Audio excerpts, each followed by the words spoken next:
Update lang po tayo guys, no, regarding po sa non-Photo Pro License Upgrade Caravan Program po ni Move It po, no. So kailan po ba ito gaganapin? Gaganapin po ito guys sa August 27, 2025 po. Araw po ito ng Miyerkules ulit po, no. So kung ikaw po ay gustong sumali sa programa na ito, pumunta lang po kayo sa Move It Training Facility po, no, sa Marikina City. Take note po guys, limited slot lang po ito. 400 applicants lang po ang tinatanggap po dito. Kaya po kung ikaw po ay isang non-professional driver's license holders at gusto pong i-upgrade ang iyong license to professional, sumali na po kayo sa programa na ito dahil napakaganda ng programa na ito. Napakarami na pong natutulungan po dito ni Move It sa pag-upgrade po ng kanilang license to professional. Ano po ba ang mga requirements na kailangan po nating i-prepare before po tayo pumunta sa Move It Training Facility po sa Marikina City? Ang number 1 po na requirements dito guys, which is yung existing non-professional driver's license, 6 months and above ang validity.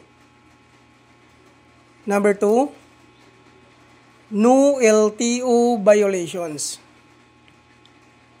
Number 3, NBI clearance.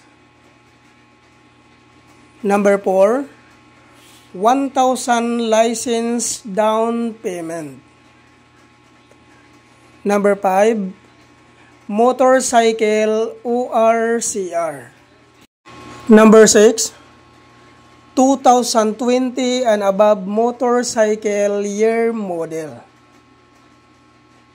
Number 7, BIR tax identification number or TIN number. At regarding naman po doon sa mga sikanhan po na pagkabili ng kanilang mga motor, ay kailangan nyo lang po magdala ng deed of sale. Kailangan po guys, naka-notarize po yon. At tungkol naman po doon sa hindi po nakapangalan sa inyo yung mga motor, ay kailangan nyo lang po magdala ng authorization letter. Hingian nyo po ng 1 valid government IDC owner, ipotocopy nyo po, at papirmahin nyo po ng 3 beses. Yan po lahat ang mga requirements po na kailangan po nating i-prepare before po tayo pumunta sa Move It Training Facility. Saan po ba ito matatagpuan? I-pin location nyo lang po guys sa inyong mga Google Map ang Grab Warehouse Marikina. At doon nyo na po matatagpuan sa loob po ng Grab Warehouse Marikina ang Move It Training Facility po. At ang kagandahan po dito guys, no, pag once ma-activate ka po sa programa na ito, ay maabil mo po ang mga previous po na binibigay po dito ni Move It. Ano po ba ang mga previous na binibigay po dito ni Move It? Ang number 1 po na previous na binibigay po dito ni Move It, which is yung free helmet. Number 2, free 2 jersey. Number 3, free raincoat. Number 4, free 2 weeks, zero commission.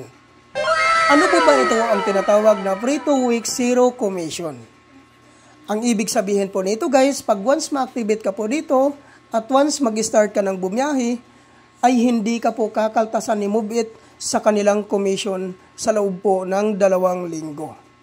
So napakagandang panimula po nito guys, no? Siguradong mapapasayo po lahat nakikitain nyo dahil wala ka pong kaltas sa kanilang commission po sa loob po ng 2 linggo.